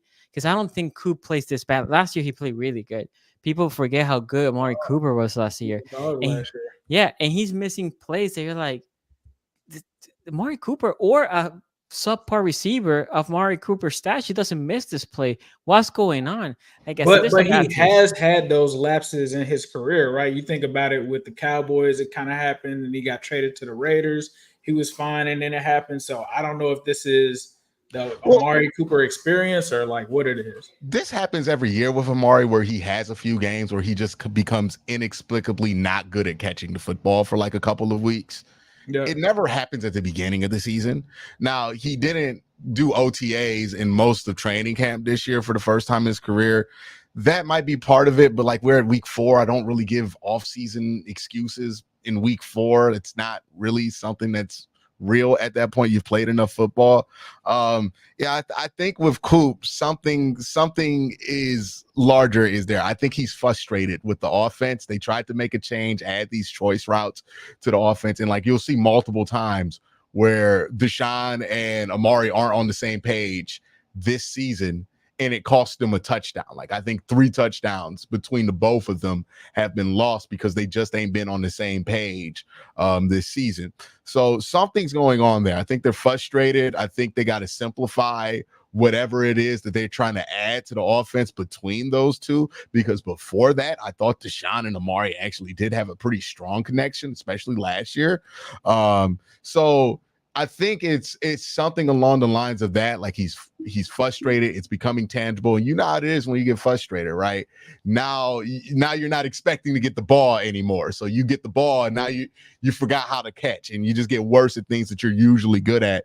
I think that's exactly what's going on with Coop. And I think that's going on with a lot of other guys on this team, right? They're frustrated because they're not performing at that same level that they saw themselves perform to last year. And they can't really put a finger on why it is that it's happening. So we're seeing a lot of guys either press or like their energy isn't the same. And I think they need to have a big game this week against the Commanders to kind of rally themselves, similar to what they did last year against the 49ers. For sure. So let's go ahead and kick it over to the Ravens-Bills game. I thought the Bills were going to get this one. Apparently, the Ravens offense has woken up, especially their running offense. When I saw Derrick Henry make that run, I was just like, wow, this is going to be a night for this Bills defense that I thought was a lot better than apparently they were against the Ravens. Hey, they were able to get. Go ahead. Can I say something real quick? So everybody who like follows me knows that like I'm a big Josh Allen guy and whatnot, and I just got flooded with tons of people who think who apparently think that because Derrick Henry ran for 200 yards against the Bills' nickel defense that all of a sudden Josh Allen sucks at football. It just doesn't make sense to me. It's just hilarious how people create these narratives in their head. It's like, oh yeah, the 35-10, Josh Allen sucks. Okay, if that's the takeaway that you got from that, tip my cap to you. The phenomenon is whenever a L is being taken, Oh god. people decide that they're gonna get all of their shit off, no matter if it makes sense or not. That's And fair. because they feel like it's the most socially acceptable time to say something like, "Yeah, actually, Josh Allen is trash." Yeah, you Because know, you're just actually, too Josh Allen distracted talking about sucks. the actual problems that you think you can slide that one in, and it's not gonna get noticed. Yeah, I think that was basically what I was dealing with. But yeah, bro, like the Derrick Henry, the first play from scrimmage for the Ravens, 87 yards untouched, just untouched, and that kind of set the tone for the night. 2019 Derrick fucking Henry. Right Yeah, there. bro. So that set the tone for the night for Baltimore, man. Like, the Bills could not stop the run. Defensively, the Ravens gave Buffalo a lot of different looks and a lot of different blitzes and disguised them really well. I think that Zach Orr did a really good job calling the game defensively for the Ravens. It looked like the Bills were starting to mount a comeback in the second half because Allen made just a superhuman falling out of bounds 52-yard throw to Shakir. They score a touchdown. The Bills get another stop. And then Joe Brady says, "Actually, I'm the hero," and calls a trick play where Curtis I love that trick play. Takes a direct snap, flips it to Josh, and they fumble. And that was basically the game at that point. So, Jared, I gotta ask this: what's up with the random DeMar Hamlin trick plays? Bro, I don't know. I think Sean McDermott thinks it's a Disney movie where there's always going to be a happy ending. We get a poorly executed DeMar Hamlin trick play, and I'm like, is this purely to keep the guys excited during practice? And then you got to run it because if you don't, people aren't going to get excited anymore about it. Like, but then I will say something this year for that trick play. Because I know you love your boy, Allen. I do love Josh, yes. He should have, as soon as he got the ball, he had like 5 Ravens around him. And he held the ball for some reason. He could have thrown it out of bounds at that moment, live another down. And same thing that Brady, you're talking about Brady, the OC. He wanted to be the hero ball, and he held it. And then he allowed Benoit to get it. He was outside the pocket. All he had to do was throw it out of bounds, out, like he's next to the line of scrimmage. All he needs to do is lob it, right? And it's not like he held the ball for like 30 seconds. I mean, he got it. Pressure was immediately there. Oh yeah, but he pumped, right? He pumped because he was looking. I forgot who it was, trying to see if the guy beat our corner. It might have been Keon Coleman. I think it was down there. But whoever it was, right? One of the two. And my point is, he should have been like, "Nah, this play ain't working. Let me just throw it." Like he can flick it because he has a big arm. He can flick it out. Like not gonna do it, right? But he held it, and this is my problem with Josh. He also loves that hero ball. We did messed up in that play, right? We left Shakir there, vibing. He was there. He was like a pool, and he made a hell of a throw. But sorry, didn't want to interrupt. By the way, I would just like to say Sonny is so Joe Flacco peeled. Like he's like, that quarterback held the ball. He needs to go. Yeah, bro. I got it. Yeah, so I mean, Baltimore had a hell of a game plan where I think it was, a styles make fights type of game. And for the Bills, the first 3 weeks they had, you can, be a finesse defense, not so physical team against the Cardinals and against the Jaguars and the Dolphins. Man, but when you come against the Ravens, they'll gladly run the ball for 60 minutes. And they did, man. Like Bills could not stop the run. They did it early in the first half. I think they had 2 straight drives where they, got the ball back and whatnot. And then the trick play stuff, Baltimore gets in their own territory. Shout out to Todd Monken too, because on the Lamar touchdown run, they did a thing where wasn't it beautiful? So much misdirection was taking place. I think they had somebody coming on a jet where they had the center and left guard pulling. They had the right guard and the right tackle. It was the right guard and the right tackle pulling because Lamar could have given it to them. Yeah. When Lamar sees the whole defense moving with them, because that's what it looks like. I don't know what you pretend the defense to do, to be honest. And then the sole person was likely pop on the other side, and then Lamar and the one receiver that was playing wide. Sorry. Right. Yeah, so I thought it was a really well drawn up play where, a lot of motion and misdirection and making you think they're going to go one way and they go the other. So, yeah, Todd Monken he caught a hell of a game. I think both coordinators for the Ravens did a really good job on both sides of the ball.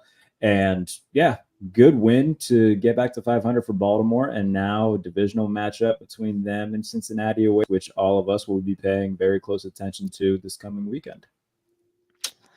I'm sure Ace got all them Joe Burrow Ravens splits ready. Wait, is this in Paycor or is this It's in MVP? jungle. It's in the jungle. MVP. Oh, okay. I bet he been cooking up those splits all week. He been waiting. I don't know if the Been splits are so waiting. good though. When Lamar F. Joe plays, Burrow. Y'all always argue Joe about Burrow. the The splits last every time they we play. seen the boys, it was F. Joe Burrow. the last Oh, time we were in this podcast, it was Ravens had no shot to win this last game. This would be a fun warm up too for I Jared wouldn't want to play because Joe this Burrow, he bro. gets to experience the first making fun of divisional his division injury. game preview. That'll be good. That'll be good. It would be a good and game. I was very much like thinking that the Bills offense would be able to do a little bit more. And I think, like I said, in the beginning of the second half, we started to see that. But man, I really underestimated just how not physical the Bills were right now without Linebackers. Milano, without Bernard, even Taron Johnson, who like will come down into the box like from his nickel spot and be able to play good run defense. Like when they showed that frame of all three of them in street clothes, I think Bills fans, because I've got a pretty decent Bills following on Twitter, they're like, all right, you know what?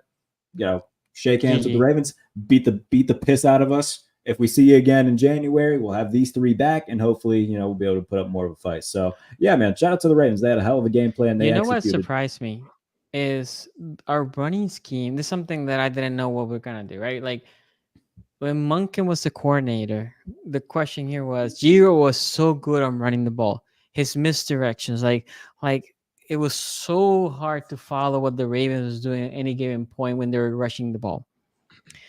And Monken is more throwing, he can run the tight ends and blah blah blah. But the running scheme, the play calling on the running side, it looked like Giro was calling the run plays, like the misdirection and all that. Like I said, the one play you're talking about, Jared, it was just like if you're a defense, you're watching that all 22. I invite everybody to watch that all 22. You're looking at it. If you don't know that they're scoring on the left, you're thinking they're going right.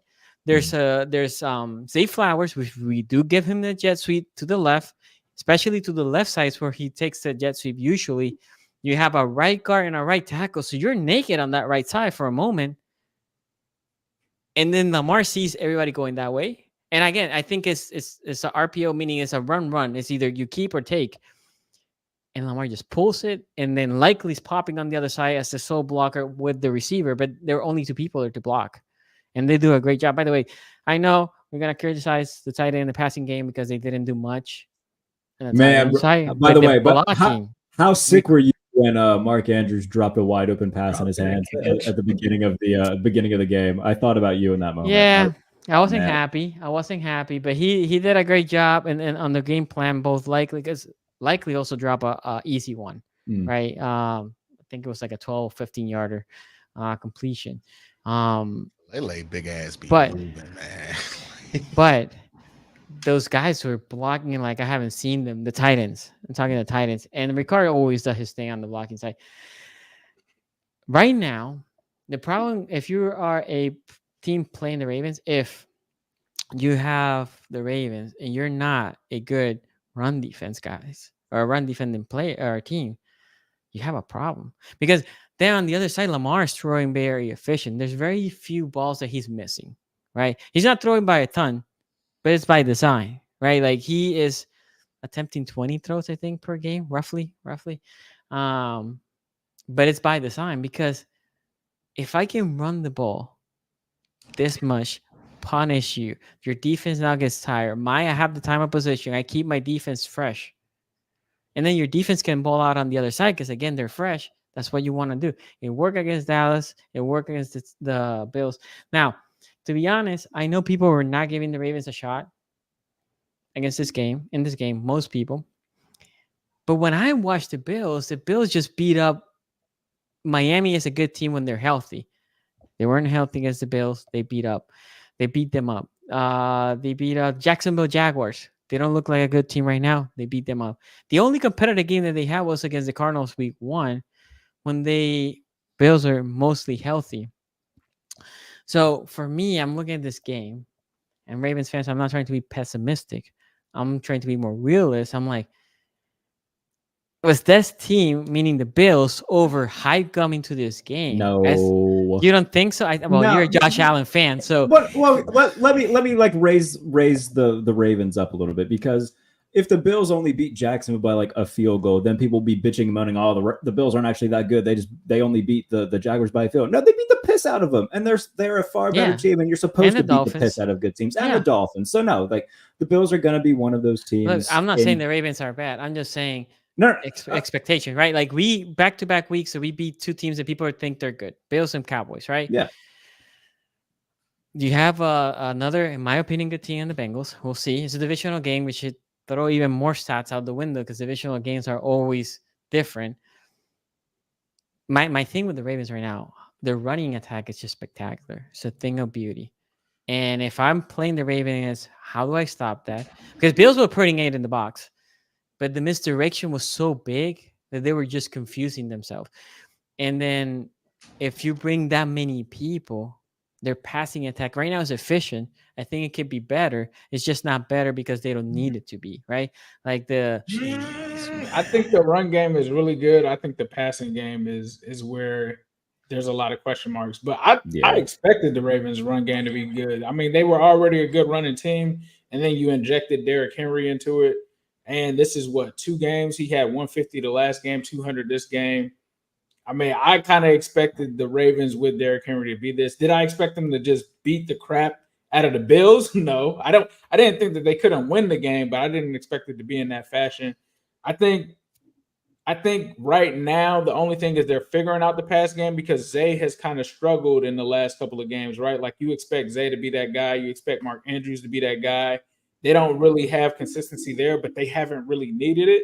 So I don't foresee them switching that up against the Bengals. I think that you want to continue to run against us, but I don't think right now they really have to depend on the pass as it stands right now because the run game that they have right now is just so efficient. Yeah, but I don't think Say is necessarily playing bad. I don't think he's getting enough targets, right? Like again, Lamar in total is attempting 20 pass in the past 2 games, I think. In each game. And we're talking about a lot of quarterbacks per game get what he has attempted in 2 games.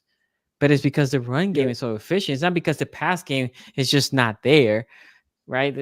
I think he's completing 70 or close to 70, 60 to 70 between both games.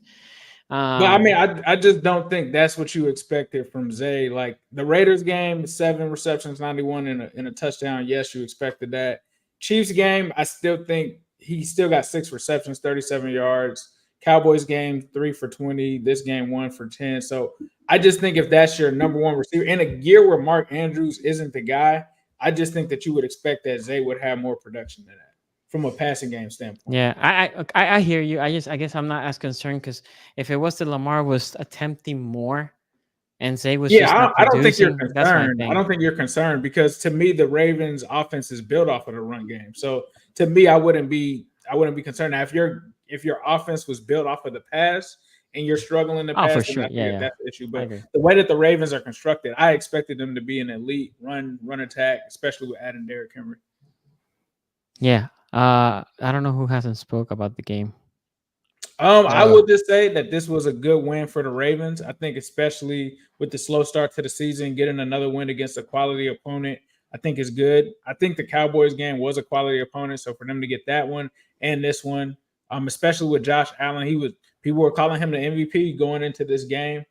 So to do what they were able to do with him was pretty good and impressive. And I think that they're rolling on all cylinders that they need to be rolling on right now because kind of the defense was a little bit of a question mark still, like coming out of these games, like could they slow down anybody? They kind of had the thing where they were allowing these comebacks to happen. And now they have a game where they get a lead and they didn't really allow a really good team to get back into it. So I think it's safe to say, like somebody just put in chat, the Ravens are back. Okay, I have 2 super chats. I don't know if you have read them. Hold on, I still have to go on about it. Oh, okay, go ahead.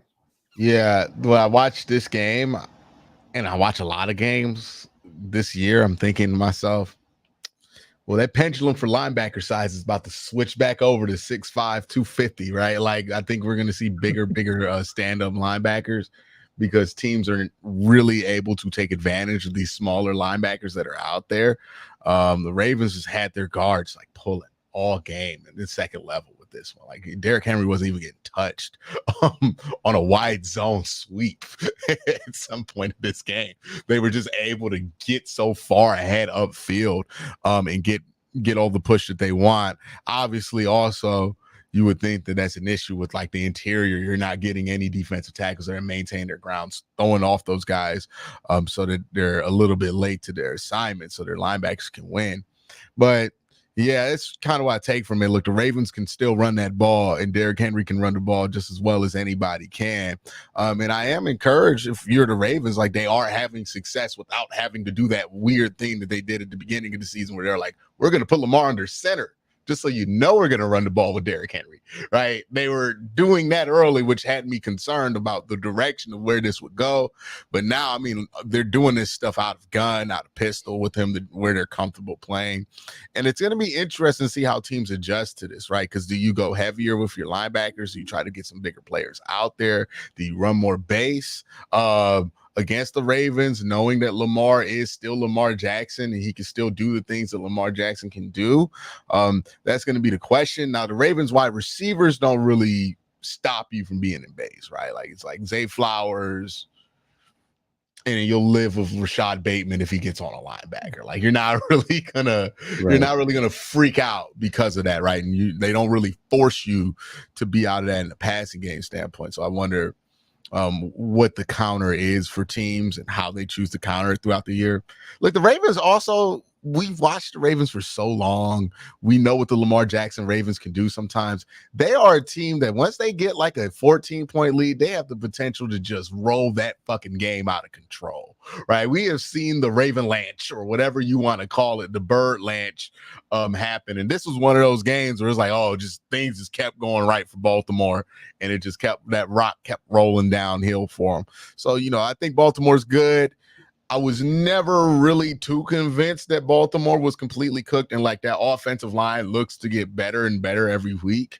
We'll see if it's just a competition thing or what the issues are with that offensive line, like how much of it is real, how much of it is what they're playing against right now. Not necessarily against Baltimore, but who they play after Cincinnati A's? You said where's that game going to be at? Baltimore. Who they play after Cincinnati? After Cincinnati? I don't know.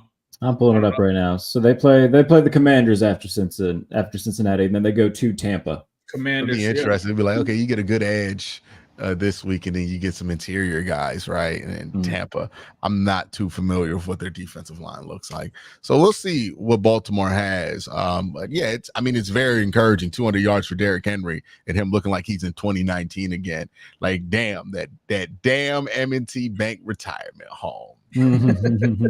Undefeated. It's working right now. We'll see how the season plays out, because if this is how Derrick Henry looks for the rest of the year, that's going to be a game changer, right? The question is like, hey, if Derrick Henry does get taken out of a game, what's your counter? And what happens if that happens on the same game that Zay Flowers ain't playing that well? Like, then what do you do, right? Because that's where I think the Ravens don't have an answer outside of like Lamar run around and do some shit, right? And that's where they can run into problems. But that's more of a playoff worry than a regular season worry. Yeah, and if they do run into a defense that can like slow down the run game, I do worry about their pass game, because like that hasn't been a strength. Yeah, it hasn't been. Have another super chat here from the habitual line stepper. I kept saying that I'd rather keep Kyle Van Noy over Clowney, and everyone just wanted to pay Jadeveon Clowney. I was happy we had to keep Kyle Van Noy on that deal. Yeah, Van Noy was in that backfield a lot. Van Noy's been playing well. Yeah, hey, he's been doing. Did you see Jadeveon Clowney this week? Like, I'm just curious because yeah, I did. I barely saw him against Amarius Mims. I was like, where's some? It's like he got paid. He finally got that 2-year contract, and like I feel so bad for Jadeveon Clowney, but then like he makes it hard to feel bad for him because he's Jadeveon Clowney and he does shit that just bothers you. Like the reason he left Cleveland was because people were like, yeah, man, you're Batman, you're Robin to Myles Garrett. And he was like, who you mean, Robin?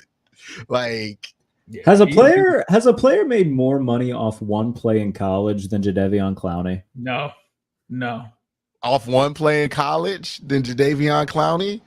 I mean, how much did what's his name from LSU get? The quarterback, Jamarcus Russell. Marcus Russell. I mean, his rookie deal, I'm sure, was nice. Yeah, like Jamarcus Russell didn't even make a play in a game to get paid that much money. He threw a ball in a practice. 6'5", 300. Hey, shout out to Zach Taylor, man. I mean, not Zach Taylor, Zach Wilson. Did we read the super chats? No. Yeah, I just read one. I don't know if we read the other one. Did we read this one? I don't think so. Okay. Chica here says, Q, am I hearing that you need a run defender? Bring him back, baby. Siaki. Every time I watch this Browns defensive line, the interior play, I'm like, good God, I should have pounded the table for DJ Reader. I really should have pushed harder. Did you saw him in the game on Monday night? Well, I don't think he was great, right? Was he? Yeah, he was. The Detroit defense is pretty bad. But I thought he flashed. Yeah, let me tell you, if DJ Reader wants to request a trade to the Browns and the Lions want Amari Cooper, that is worth losing $15 million for. There you go. I could just be a difference maker on that defensive line.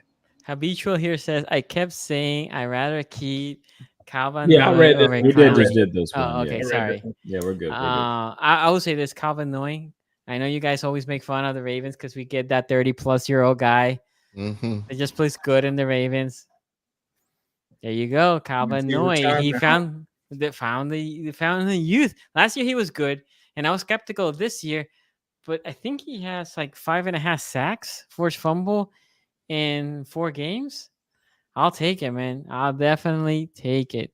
Like, that is crazy that the M&T Bank retirement home has outpowered the like getting something out of dude who played in the Bill Belichick Patriot system outside of New England. Because like that guy never is good outside of New England. Like Alvin Noy had all the signs of like, yeah, this guy's gonna suck outside New England. Like it's all right there, and he did when he was on the Chargers. The Chargers. But then he gets there and it's like, oh, it just works with Baltimore. Of course it does. It's like, you would have signed Willie McGinnis in 2008 and that still would have worked because it's fucking Baltimore. It's just ridiculous. I feel like they've done that with a lot of guys because they traded for like Elvis Dumerville back in the day, and that worked. Could you imagine if James Harrison decided instead of going to Cincinnati to sign for Baltimore? Oh my God. I try to block out the James Harrison Bengals and Patriots era out of my head.